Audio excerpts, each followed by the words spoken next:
Now, of course, Salem, one of the really standout themes we saw during the past year is how leaders handle a crisis of this magnitude, from the United States to the United Kingdom to South Africa, which is Africa's hardest hit nation. I remember when I was a reporter in the early 2000s in South Africa, Thabo Mbeki was then widely criticized as being an AIDS denialist. Now, here's another health crisis, and here comes Cyril Ramaphosa with a very different approach. The leadership is very interesting, especially because South Africa's been hit hard.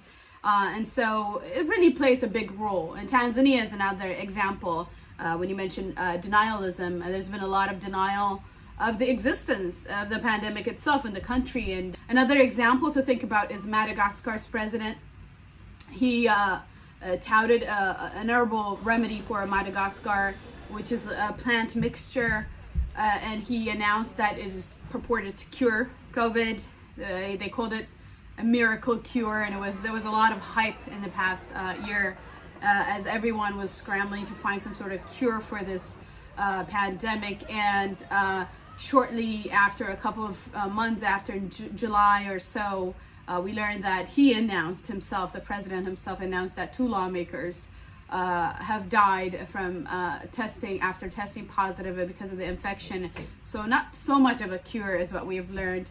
But the pandemic has been the opportunity for leaders to emerge. Foremost among them is Dr. John Nkingasong. He is the director of Africa CDC. I've had a one-on-one with him. He spent a significant amount of his time actually explaining where the continent is. He's really been the face of the continent when it comes to COVID response, and has led a way for initiatives like purchasing personal protective gears, equipment, tests.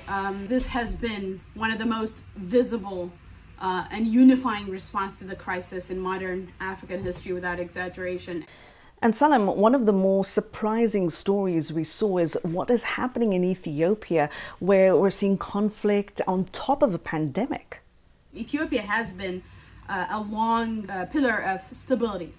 This past November, Ethiopia descended into conflict in one of the regions as the federal army sought to take back control in the northern part of Tigray from the Tigrayan People's Liberation Front. It's part of the leadership in the Tigray region. Tensions have increased since Abiy Ahmed, the newly, young reform-minded Oromo ethnic group prime minister, came to power in 2018, but earlier this year Abiy dissolved the ruling political coalition that existed in the country for more than 20 plus years, almost 30 years.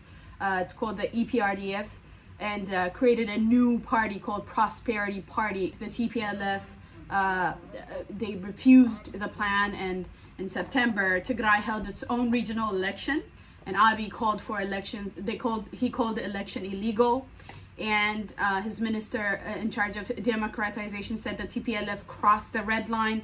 And then we see what's happening now. The conflict has escalated, and when the federal government accused TPLF fighters of raiding a military base to steal weapons, before we know it, we have more than 50,000 people fled into Sudan. Basically, the extension of instability in that region, which is the last thing the people need. In Nigeria, security is still a major issue, with citizens there demanding an end to police brutality and torture. All that coming to a head with the End SARS movement. End SARS is a movement that started because of protests demonstrating against Nigeria's Special Anti-Robbery Squad, or also known as SARS. It is a police unit that has been mainly known for abusing power, and has been simmering. Bottom line of that outcry was because they wanted reform, they wanted change. These protests were led by women. Women were at the center of this. They organized it from abroad, from within.